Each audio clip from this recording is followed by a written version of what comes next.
Nas primeiras versões de Fate, sabemos que o herói seria o Rei Arthur e não Artúria. E hoje em dia a gente já o conhece, a gente já sabe bem do seu design, né? Armadura estilosa, bem da hora, um capuz moderno e honestamente um design que eu até gosto mais do que o da Artúria. Mas o que poucos sabem é que o cara também tem um elmo, e um muito brabo. Me faz me lembrar do Silver Knight de Dark Souls. Os chifres podem até estranhar um pouco, mas assim, faz sentido, né? O caso com o Lancelot foi tão sério que o cara teve que gravar os chifres no elmo.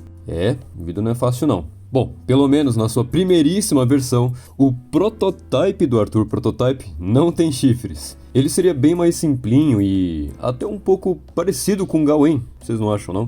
Bom, pelo menos pra mim parece. Mas enfim, esse é só um dos muitos casos de personagens que acabaram mudando muito desde a primeira versão do seu design. E hoje é disso que a gente vai falar. Vamos mostrar designs ocultos ou descartados de personagens de Fate. E já que eu já falei do nome do Gawain, bora falar dele então. Gawain, dos mais ilustres cavaleiros da Távola, tem uma das maiores mudanças. Nos mitos arturianos, o Gawain é um dos cavaleiros mais novos, e o seu primeiro design era pra seguir essa linha. Com a maior diferença sendo que o cara era pra ser ruivo, mano. Se você pega essas duas imagens, o primeiro Gawain e o Gawain final, cara, são personagens completamente diferentes. A gente também consegue ver algumas outras tentativas de design, onde todas elas tentam apresentar ele como um cara bonitão. Tá certo, né? Olha, tenho certeza que esse Gawain seria bem diferente do que temos hoje. Outro exemplo dentro da Távola é o Lancelot, que até o lançamento da sua versão Saber em 2016 em Fate Go, sempre foi retratado com o cabelo bem comprido. Alguns podem até achar que só a versão Berserker tem cabelo comprido, mas em inúmeras ocasiões, como em artes promocionais, capas de álbum de trilha sonora e até nos flashbacks do anime de Fate Zero, a gente vê o Lancelot de cabelo comprido antes de ter enlouquecido. Talvez uma explicação seria que o Saber é uma contraparte mais nova? Enfim. De qualquer forma, Lancelot, se eu fosse você, deixava o cabelo crescer de novo, porque você fica melhor assim. E nós também temos a Mordred, esse aqui é bem interessante. Ela foi feita para ser um clone da Artúria, até mesmo em sua aparência, então é claro que esse aqui seria o resultado esperado. A primeira Saber-Face da história e a mais fiel de todas. Mas o detalhe que eu mais gosto é a concepção inicial da sua armadura. Uma armadura bem mais robusta, né, com chifres tipo de gárgulas, assim com um peitoral também similar à da própria Artúria. E ainda a Clarent, hoje tão reconhecida pelo seu vermelho vibrante, seria um design bem mais similar à da própria Excalibur. Muita coisa nela seria diferente, não só no design, mas também na sua história. Começando que ela seria filha não da Morgan, mas da Guinevere, que aqui seria colocada como vilã. Uma coisa interessante também, e isso não sabemos se foi um erro de tradutor, então eu não vou dizer com certeza, mas os textos traduzidos ainda comentam sempre sobre a Mordred, usando pronomes e artigos masculinos. Então, será que inicialmente era pra ela ser homem? Mas tá bom, chega de falar de Távola. Em Stay Night, como já é de se imaginar, também tivemos muitas mudanças de design. A Medusa, por exemplo, era pra ser assim. Isso aqui tá certo? Não é pra ser a Mitsuzuri, não. Cara, isso é muito bizarro, velho. O próprio Takeuchi comenta em como esse design foi pensado pra Ryder e passado pra Mitsuzuri depois. Ryder passaria mais só a imagem de um, sei lá, espadachim ortodoxo europeu, sem armadura, bem genérico até. A gente só não sabe se na época dessa criação a identidade dela como Medusa já estava decidida. Bom, também temos a Medeia, que não mudou muito. A única diferença maior é que os seus traços do rosto seriam um pouquinho mais joviais e o seu cabelo prateado. O que me assusta mesmo, Cursed Army. Não, sério, que diabo é isso, velho? Pegaram um Hopper de vida de inseto e transformaram ele no bicho mais grotesco possível. O Cursed Army em Fate Stay Night, ele já é todo esquisito. Se o cara fosse assim, ele ia me dar pesadelo. Parece um grilo vindo do inferno, mano, que horror. Bom, ainda em Stay Night, de forma bem parecida com Mordred e Arthur, a Salter também teve mudanças consideráveis. Nas suas primeiras imaginações, a gente tem até algumas variações de cores, mas é óbvio que o que mais se destaca é esse elmo. Nos comentários sobre o design, é dito como ela foi pensada para aparecer sempre com o capacete durante toda a rota de Heavensfield, só revelando a sua face no último ataque do Shiro. Cara, se o momento original já foi doer o coração, imagina se tivesse sido assim, o Shiro descobrindo na hora que era sua própria parceira corrompida ali.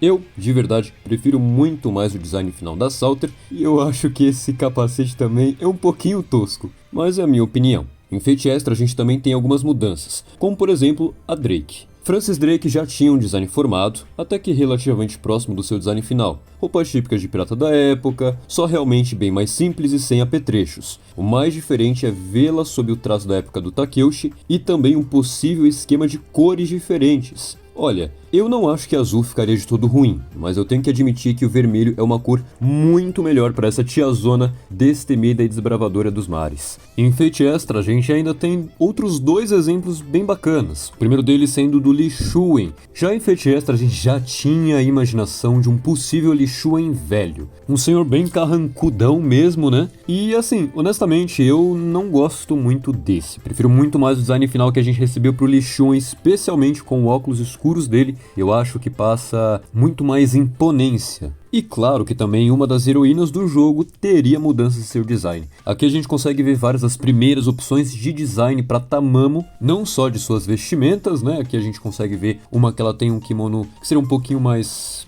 fechado, muito mais fechado, diga-se de passagem, mas também com uma roupa bem mais curta, que normalmente você iria associar com kunoites ou coisas assim. Fora vestimenta, a gente também tem várias opções de penteados, inclusive umas que eu achei lindíssimas, que seria ela de cabelo solto, todo solto, e outra que é um longo rabo de cavalo. Mas de longe a diferença mais gritante nesse primeiro design é a falta das orelhas. Isso aqui não dá. Tamamo sem orelhinha de raposa não é a Tamamo, não tem como. E claro que não só os servos passariam por mudanças nos designs. A gente pode pegar, por exemplo, o Kiritsugu. O Kiritsugu mesmo teve pelo menos 3 rascunhos anteriores ao seu design final. E o que eu mais acho legal é poder imaginar como o personagem dele seria diferente caso cada um desses designs tivessem ido pra frente. Essa segunda alternativa aí me passa uma vibe muito forte daquele personagem mentor estilo Urahara. Fica bem claro que com cada um desses designs eles teriam uma abordagem diferente e ideias distintas para trabalhar o personagem. A Tosaka até que teve uma mudancinha aqui e ali. Não só aqui nessa imagem a gente tem o traço pré-Stay Night do Takeuchi, mas ela tem mechas na frente das Marias Chiquinhas. É só um detalhe pequeno, mas de alguma forma deixa ela diferente, com um olhar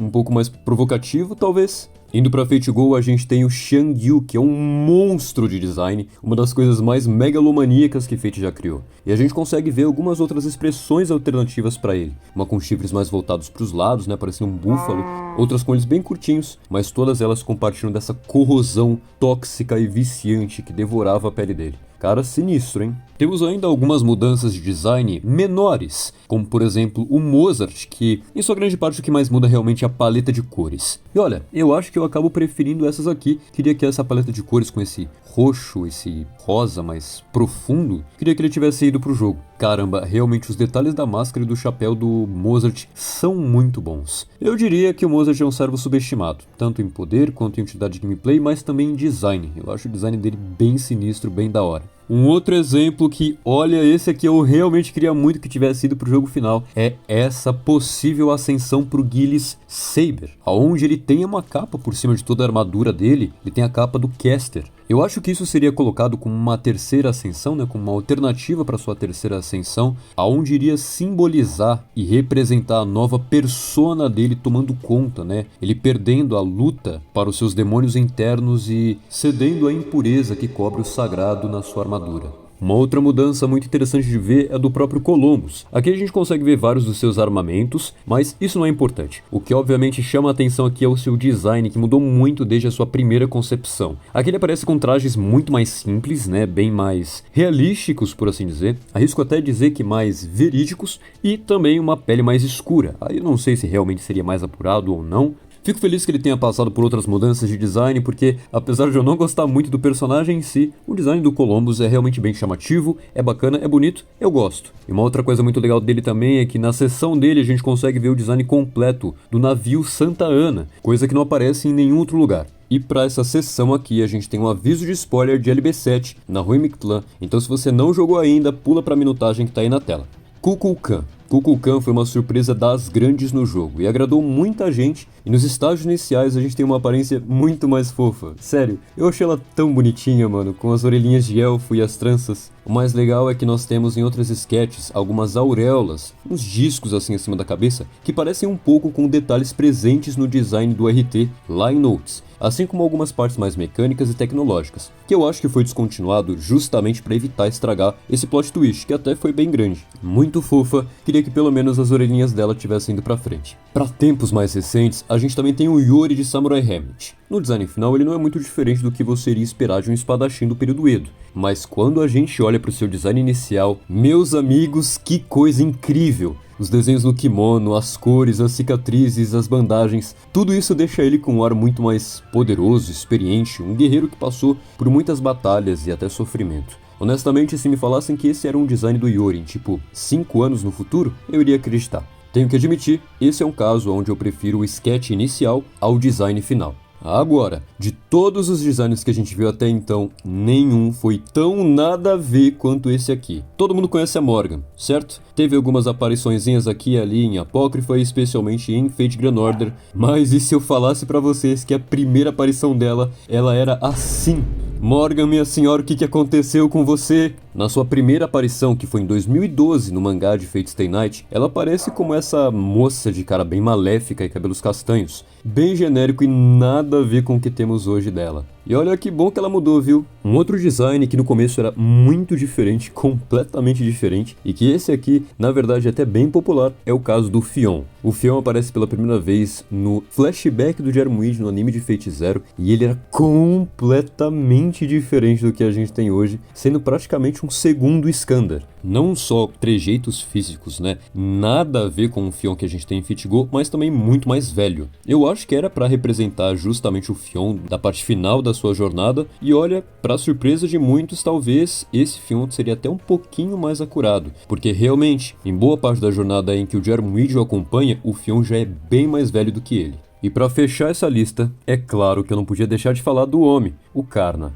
O Karna foi idealizado para o projeto cancelado de Apócrifa, que seria um jogo online, mas o Naso gostou tanto dele que ele fez a sua aparição na Light Novel de Apócrifa em 2012 e em CCC logo um ano depois. E esse aqui seria o seu primeiro design. Eu tenho certeza que alguns de vocês já cruzaram com essa imagem, porque ela já foi muito usada por fãs que imaginavam um Karna Alter ou um Karna Rider, e real é um design muito bom, bem mais sinistro, sombrio, e fica claro que o design do Super Karna puxa alguns elementos desse primeiro esboço. Eu acho que esse design cairia muito bem para um Karna Alter, então quem sabe no futuro a gente possa ter alguma outra versão dele mais similar a essa. É um dos personagens favoritos do Naso e o meu personagem favorito, então as chances não são impossíveis. O que eu acho interessante sobre ficar olhando esses sketches iniciais e concepções iniciais é perceber o quão importante pequenos detalhes em um design são. Porque a gente consegue ver com personagens como o Kiritsugu ou até mesmo o próprio Karna, que dependendo do seu design eles seguiriam uma linha de personagem muito diferente. E é legal ficar imaginando como eles poderiam ter sido também.